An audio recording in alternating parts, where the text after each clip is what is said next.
ये कोई आम ग्लोबल समिट नहीं था। नहीं, ये वो पल था जब इंडिया ने एआई के फ्यूचर को हमेशा हमेशा के लिए बदल दिया।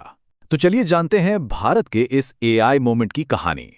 ये शब्द एक बहुत ही अनुभवी पत्रकार के हैं। मतलब वो इंसान जिसने यूएन, पेरिस एग्रीमेंट, दुनिया का हर बड़ा मंच देखा है। लेकिन वो कहते हैं कि जो भारत में हुआ वैसा पहले कभी नहीं हुआ। ये मंत्रियों और डिप्लोमैट्स की बंद कमरों वाली बातें नहीं थी।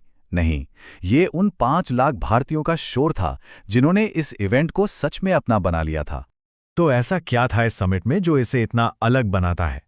बात सिर्फ मेहमानों की बड़ी सी लिस्ट या ऊंचे ऊंचे वादों की नहीं थी। नहीं, इसका जवाब एक ऐसे दिन में छिपा है जो कैलेंडर पे था ही नहीं। ये समिट 5 दिनों के लिए तय था, लेकिन लोगों का, स्टूडेंट्स का, प्रोफेशनल्स का जोश वो इतना जबरदस्त था कि सरकार को एक दिन और बढ़ाना पड़ा।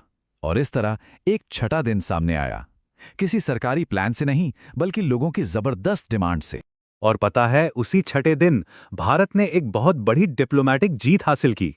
ये सिर्फ टेक की बात नहीं रह गई थी, ये दुनिया को एक साथ लाने की बात बन चुकी थी। जरा स्केल को समझिए। पिछले पेरिस समिट में 60 देशों ने साइन किया था और नई दिल्ली में पूरे 88 देश। ये कोई छोटी मोटी बढ़त नहीं है, ये करीब करीब 50% का जंप है। भारत ने दुनिया को दिखाया कि ग्लोबल सहमति असल में दिखती कैसी है। और इस डिक्लेरेशन की आत्मा में बसा था ये सिद्धांत। इसका मतलब सीधा सा था, एआई का फायदा सिर्फ कुछ अमीर देशों या कंपनियों तक नहीं रहेगा। नहीं, इसे पूरी इंसानियत के साथ शेयर किया जाना चाहिए। ये टेक्नोलॉजी को एक मानवीय चेहरा देने की कोशिश थी। लेकिन एक बड़ा सवाल था, अमेरिका का क्या होगा? उन्होंने तो साफ साफ कह दिया था कि वो एआई पर किसी भी तरह की ग्लोबल पाबंदी को नहीं मानेंगे। तो इंडिया ने यहां एक बहुत ही स्मार्ट डिप्लोमैटिक मूव चला। अमेरिका ने 88 देशों वाली मेन डिक्लेरेशन पर तो साइन नहीं किया, लेकिन उन्होंने भारत के साथ एक अलग बायलैटरल डिक्लेरेशन साइन किया। और ये एक बहुत बड़ी जीत थी, क्योंकि इससे दुनिया की सबसे बड़ी एआई पावर बातचीत की टेबल पर बनी रही, भले ही अपनी शर्तों पर। अच्छा, अब डिप्लोमेसी की ऊंची ऊंची बातों से जरा नीचे आते हैं और उस एनर्जी को महसूस करते हैं जो जमीन पर थी। ये कहानी है उन लोगों की और उस टेक्नोलॉजी की जिसने सबको हैरान कर दिया। 5 लाख से भी ज्यादा लोग। सोचिए, ये किसी भी एआई समिट में अब तक की सबसे बड़ी भीड़ है पूरी दुनिया में। ये कोई कॉन्फ्रेंस नहीं थी, ये एक त्योहार बन गया था, एक मेला जहां स्टूडेंट्स, इंजीनियर्स, यहां तक कि परिवार भी भारत का एआई फ्यूचर देखने आए थे। और उन्होंने जो देखा वो सच में भविष्य था।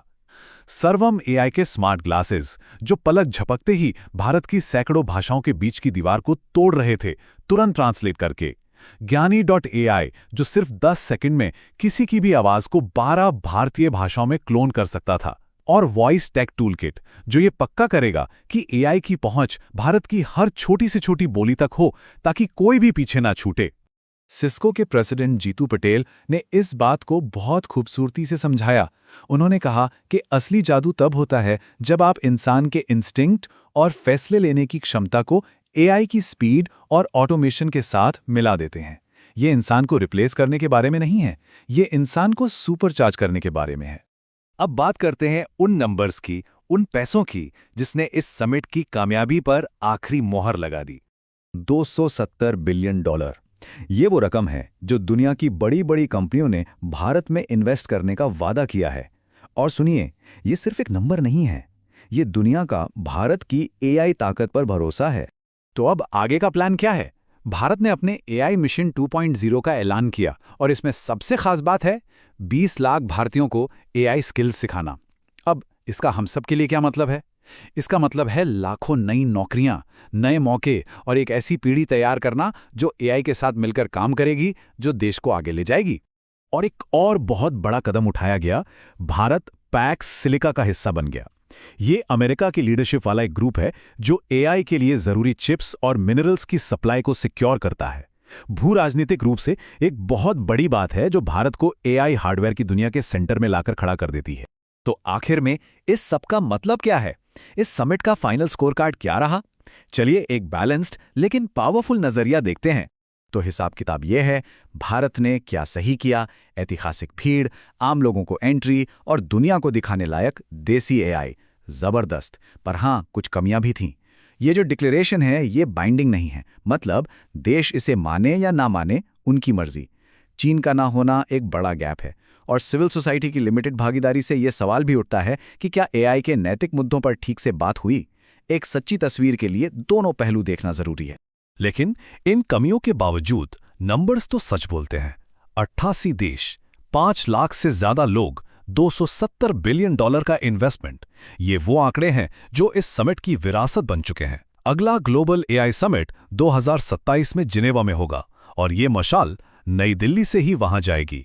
और आखिर में शायद यही सबसे बड़ी बात है, ये समिट सिर्फ डील्स और डॉलर के बारे में नहीं था, ये एक देश के सपनों के बारे में था।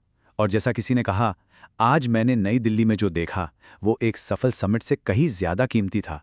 मैंने एक देश की कल्पना को आग पकड़ते देखा। और जब किसी देश की कल्पना में आग लगती है ना, तो उसे किसी डिक्लेरेशन की जरूरत नहीं पड़ती, भविष्य अपना रास्ता खुद बना लेता है।